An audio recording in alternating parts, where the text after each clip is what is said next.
मैं आपको इसके कुछ बेसिक सिखाऊंगा। जैसे ये जो पार्ट दिख रहा है हमें, ये वाला पार्ट, इसे नाम दे दिया मैंने BC। ये A नाम दे दिया, उसका सेंटर क्या हो गया O। तो एक जो ये आर्क दिख रही है हमें BC वाली, इसे कहेंगे हम माइनर आर्क। ठीक है। और जो ये बचा हुआ हिस्सा है पूरा का पूरा, जो ये सर्कल का बाकी का बचा हुआ हिस्सा है, उसे हम कहेंगे मेजर आर्क। क्या कहेंगे? Major arc. अब देखो, अब अगर BC जो है, BC सर्कल के किसी पार्ट पर एंगल बना रही है, मान लो 50। अब 50 एंगल बनाया सर्कल पे, ठीक है। तो हमेशा ध्यान रखना कि इसी आर्क के द्वारा जो सेंटर पे एंगल बनेगा, ये इस वाले एंगल का क्या होगा? डबल होगा। मतलब अगर ये 50 है तो ये कितना होगा? 100। क्या इतना आया समझ में? तो मतलब कि जो एंगल यहाँ पे BOC है, जो एंगल BOC है, ये 2 टाइम्स होगा किसका? एंगल BAC का। BAC का ये लिखा है स्टेटमेंट में, the angle subtended bye an arc at the centre is double. Centre वाला क्या है? डबल है। The angle subtended by any point on the remaining part of the circle. ठीक है। तो ये पहला कॉन्सेप्ट था 9.3 का। अब ये रहा अगला कॉन्सेप्ट। अब देखो, यहाँ पे आर्क क्या दे रखी है हमें? PQ। अब देखो, इसी आर्क के द्वारा एंगल A बन रहा है, ये वाला एंगल। और इसी आर्क के द्वारा तुम देखोगे, इसी आर्क के द्वारा ये वाला एंगल जो हमारा C है, ये भी बन रहा है। तो यहाँ पे अगर एंगल ये 30 है ना, तो ये भी कितना होगा? 30 होगा। ठीक है। तो यहाँ पे इसका रीजन क्या लिखेंगे हम? कि angle in same segment of a circle are equal. हमें ये स्टेटमेंट में लिखना पड़ेगा। मतलब अगर एक ही आर्क के द्वारा एंगल बन रहे हैं सर्कल पे, तो दोनों क्या होंगे? इक्वल होंगे। अब इसके बाद कॉन्सेप्ट आता है साइकिल सर्कल का, साइक्लिक सर्कल का, साइक्लिक क्वाड्रिलेटरल का। अब साइक्लिक क्वाड्रिलेटरल क्या होता है? ये एक ऐसा क्वाड्रिलेटरल होता है जिसके चारों कोण, चारों एंगल कहाँ बनते हैं? सर्कल पे बनते हैं। तो कोई वाला angle A, angle B, angle C और एंगल D, सारे क्या बन रहे हैं? सर्कल में बन रहे हैं।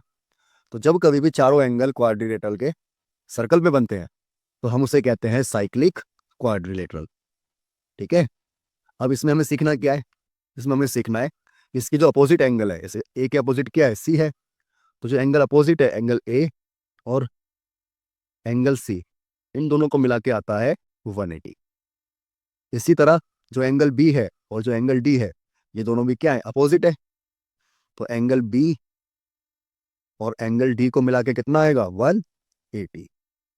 तो जो भी 3 कॉन्सेप्ट मैंने आपको सिखाए हैं, उनका क्वेश्चन में यूज होगा। पढ़ते हैं हम क्वेश्चन की तरफ। ये रहा हमारा पहला क्वेश्चन। अगर ऐसे क्वेश्चन आपके एग्जाम में ऑप्शन में आ जाए, तो हमें सॉल्यूशन नहीं करना, हमें डायरेक्ट सवाल करना है। ठीक है। कैसे? देखो, ये दे रखा है 60 और 30। मतलब सेंटर पे एंगल कितने का बन रहा है? 90 डिग्री का। सेंटर पे एंगल बन रहा है 90 डिग्री का। अब सेंटर पे 90 डिग्री का बन रहा है, तो हमसे बोला फाइंड ADC। ADC मतलब एंगल ये वाला निकालना है हमें। तो ये वाला एंगल निकालना है, ये 90 का बन रहा है, तो ये कितने का बनेगा? 45 का, अगर ये ऑप्शन में आ जाए तो। बट अगर ये मार्क्स में आए 2-3 नंबर के, तो हमें इसका डिटेल सॉल्यूशन लिखना पड़ेगा। तो लिखते हैं डिटेल सॉल्यूशन। सबसे पहले हम लिखेंगे कि क्या हमें गिवन है। तो देखो, हमें गिवन है पहली चीज कि एंगल BOC कितना है? 30 डिग्री है। और दूसरा हमें गिवन है कि एंगल AOB ये कितना है? 60 डिग्री है। और इसका सेंटर क्या है? O है। Then find angle. अब फाइंड क्या करना है? देखो, लिख लेंगे टू फाइंड। अब फाइंड क्या करना है? हमें फाइंड करना है एंगल ADC। अब हमें ये फाइंड करना है। अब सॉल्यूशन में लिखते हैं हम।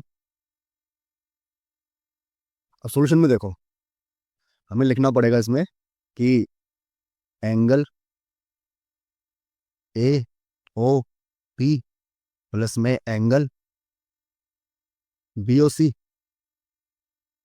मिला के कितना आएगा? ये हमें दे रखा है 60 डिग्री और ये दे रखा है 30 डिग्री।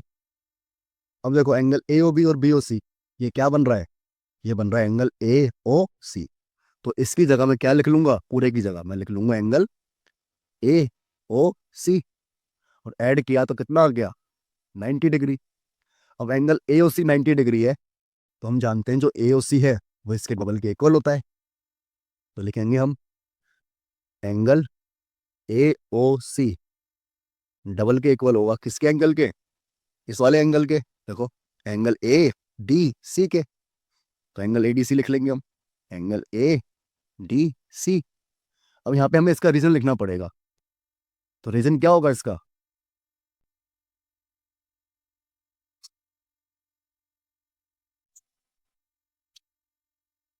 रीजन क्या होगा इसका? रीजन होगा angle subtended bye an arc on a centre is double. क्या होते हैं? डबल होते हैं the angle at any point on circle. अब देखो, तो एंगल ए ओ सी कितना आया हमारा? ये आया है 90 डिग्री। 2 मल्टीप्लाई में एंगल ए डी सी। अब यहाँ पे 2 मल्टीप्लाई में है, इधर आके क्या हो जाएगा? डिवाइड में। तो एंगल ए डी सी, तो एंगल ए डी सी कितना आ जाएगा हमारा? डिवाइड करेंगे तो आ जाएगा angle A D C 45 degree. और ये हमें निकालना था। हमारा पहला क्वेश्चन हो गया